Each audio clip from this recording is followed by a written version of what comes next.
다음에 2과 수목학. 먼저 수목의 분류. 수목의 분류는 종을 기본 단위로 하고 변종, 품종, 영양계 등으로 나눈다. 종, 변종, 품종, 영양계요. 4가지. 밑줄을 좀 쳐주십시오. 분류 일반.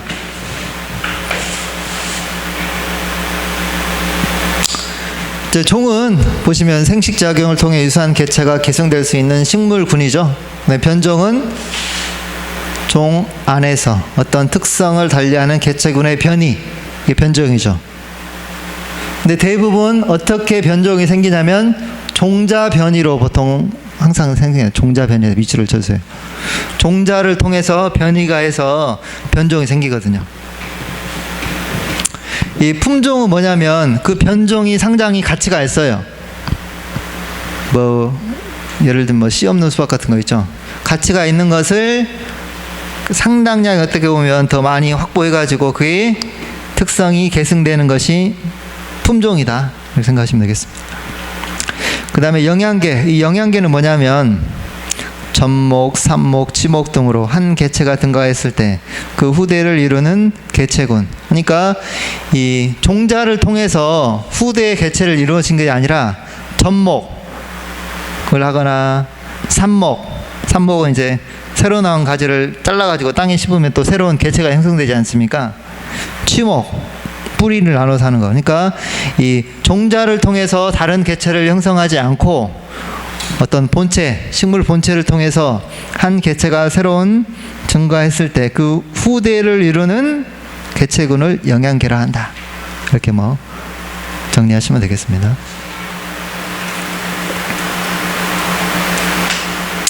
먼저 교목.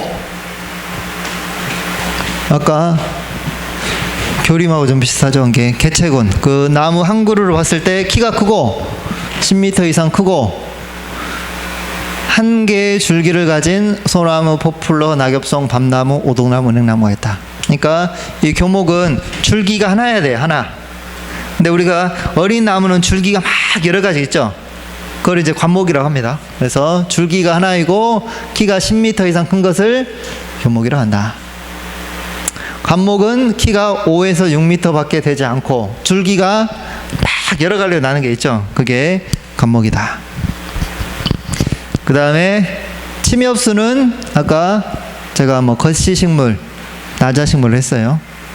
침엽수는 씨가 노출되기 때문에 나자식물, 또 겉에 나타나기 때문에 거치식물. 이 침엽수 특징이 뭐예요? 씨방이 없어 밑씨가 노출된다. 밑줄을 쳐주시고, 평행맥 밑줄을 쳐주시고, 관다발은 발달하나 도관이 없고 가도관이 있다. 밑줄을 쳐주십시오.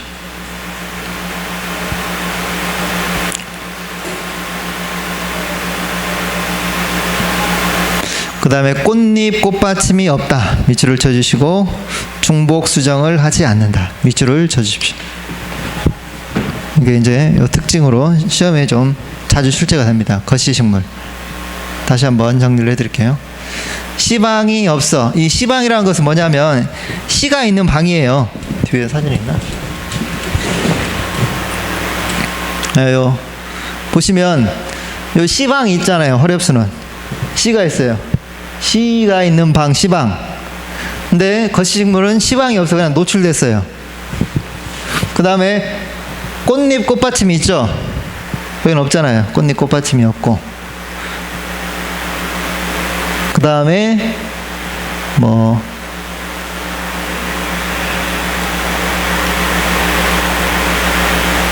꽃잎, 꽃받침이 없고 중복 수정도 하지 않고 도관이 없고 가도관이 발달되어 있다. 관다발은 발달된다. 이 도관, 가도관은 어떻게 생각하시면 되냐면 그 식물의 물과 영양분의 이동 통로라고 생각하시면 돼요. 그래서 이 거시식물은 가도관을 통해서 이루어진다. 그렇게 생각하시면 되고, 속시식물은 도관을 통해서 이루어진다. 그렇게 생각하시면 되겠습니다.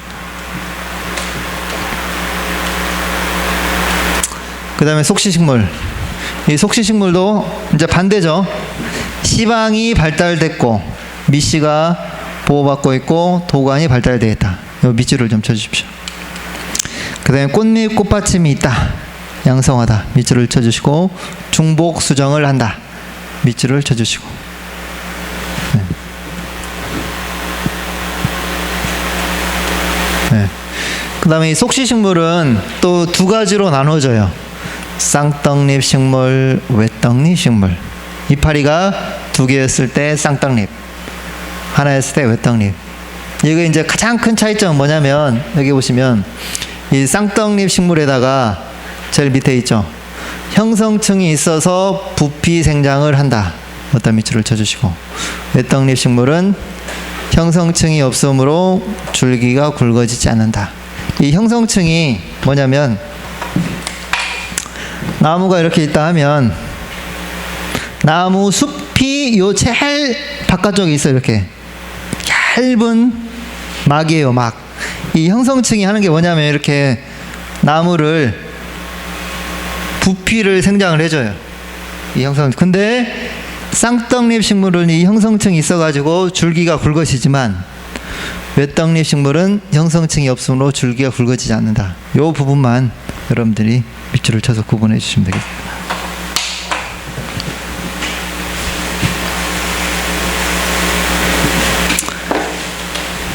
그 다음 아까 속시식물은 그물맥으로 그냥 외워주세요.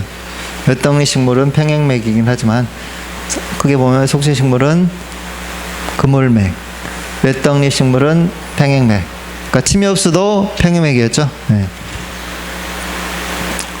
이거를 이제 뭐 그림으로 표현해 놨습니다.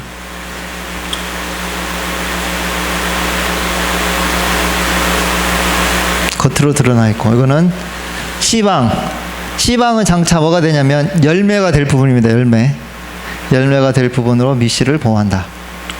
밑씨가 씨방에 쌓여있다. 상록수는 1년 내내 푸른 잎을 달고 있는 나무. 주목, 비자, 삼잣나무, 리기다소나무, 호랑가시나무, 사철, 동백. 낙엽수는 낙엽이 떨어지는 거죠. 침엽수 주요 수종 은행나무과에 은행나무 하나밖에 없죠. 지구상에서 가장 오래된 수종.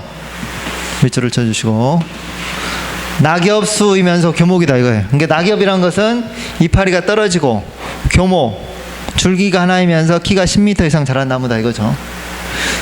침엽수 중에 유일하게 잎이 넓습니다. 이거는 소나무과. 소나무 중에 소나무, 해송, 방크스나무, 반송은 잎이 2개.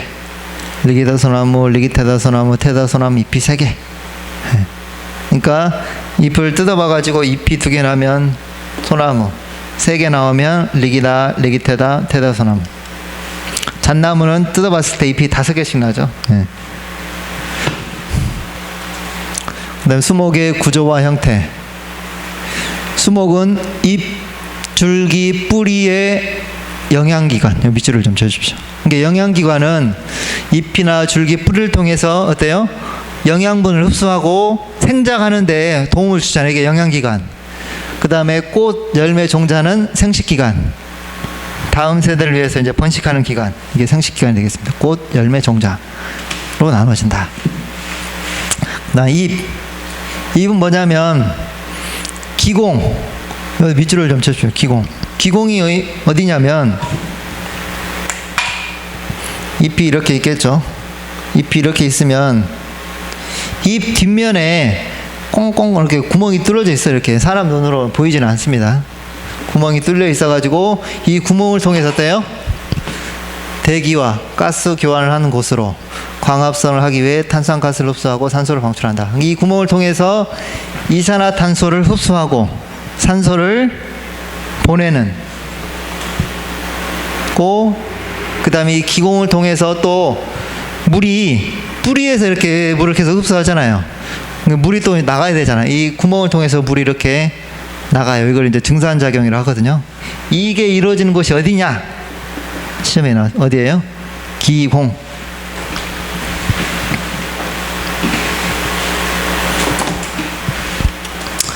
줄기. 잎과 가지가 무성한 부분인 수관을 지탱하고 뿌리에서 흡수한 수분과 무기 영양분을 위쪽으로 이동시킨다. 탄수화물을 주로 아래 방향으로 운반하거나 혹은 저장하는 기능을 가진다. 그러니까 여기 있죠. 여기 줄기죠. 이게 줄기. 이 잎이 뭐냐면 광합성 작용을 해가지고 얻는 영양분, 이 영양분을 우리가 뭐 탄수화물이라고 해요. 탄수화물. 그 영양분을 통해서 나무가 뭐 자라기도 하는데, 이 광합성을 통해서 영양분이 있으면 어디로 올라가겠어요? 이렇게 쭉 줄기도 해서 여기서 저장이고, 또 뿌리도 더 이렇게 뻗어 나가야 되잖아요. 뿌리로도 이렇게 이동시키는 게 이 줄기의 역할. 또 여기에 수관이죠. 이 수관을 지탱하고 있죠. 이 줄기죠, 줄기. 잠깐 보시면 먼저 개념. 요 위에 있는 거를 수관이라고 해요. 그래서 수관의 폭, 이건 수관의 높이. 요 부분을 수관이라고 합니다. 잎하고 줄기. 그 다음에 수고는 뭐냐면 아래에서부터 제일 꼭대기까지 높이가 수고, 높이. 이 지하고는 뭐냐면 이 가장 굵은 가지, 여기로 할게요. 이 가장 굵은 가지까지의 높이를 지하고라고 해요. 지하고. 이걸 이제 역지라고 하거든요. 역지. 가지 중에 가장 굵은 가지를 역지라고 하는데, 이 역지까지의 높이를 지하고라고 생각하시면 되겠습니다. 그래서 이제 우리가 보통 가로수를 심을 때 지하고를 봐요. 왜냐하면 이제 사람이 지나가야 되기 때문에 지하고를 보고, 이거 제일 밑에 직경을 재는 게 근원 직경, 흉고의 직경을 재는 게 흉고 직경. 그래서 이제 어린 나무 같은 경우는 이제 근원 직경으로 보통 하고, 좀 키가 큰 나무는 흉고 직경으로 해서 보통 하죠.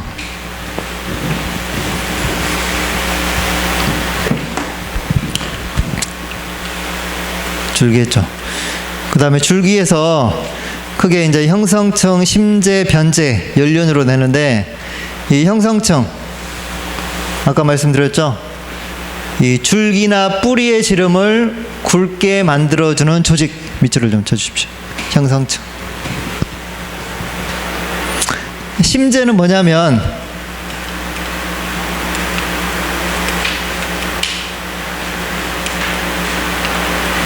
이렇게 심재 제일 안쪽에 있는 거, 우리가 나무 잘랐을 때 짙은 색깔이 되는 게 심재잖아요. 그래서 이 심재는 어떤 역할을 하냐면, 여기 보시는 바와 같이 형성층에 오래전에 생성한 조직이지만 죽어있는 조직입니다. 죽어있는 조직으로서 기름, 껌, 송진, 단일, 페놀 등의 물질이 축적돼요. 짙은 색깔을 나타내고 생리적 역할이 없고 나무를 지탱해주는 역할을 한다. 밑줄을 좀 쳐주세요. 뭐 아는 내용이니까 이거는 시험에 나왔던 내용이기 때문에 밑줄을 쳐주시고, 변재는 뭐냐면 이제 심재 바깥쪽이죠. 그래서 형성층이 최근에 생산한 목부 조직이면서 수분이 많고 뿌리로부터 수분을 위로 이동시키는 중요한 역할을 한다. 또 탄수화물을 저장하기도 한다. 아까 영양분. 네. 연륜은 보통 1년에 한 개의 나이테를 만들죠. 네. 온대지방의 목본 식물이 줄기의 횡단면상에 중근대를 형성하는 것이다. 보통 1년에 하나의 대를 만든다.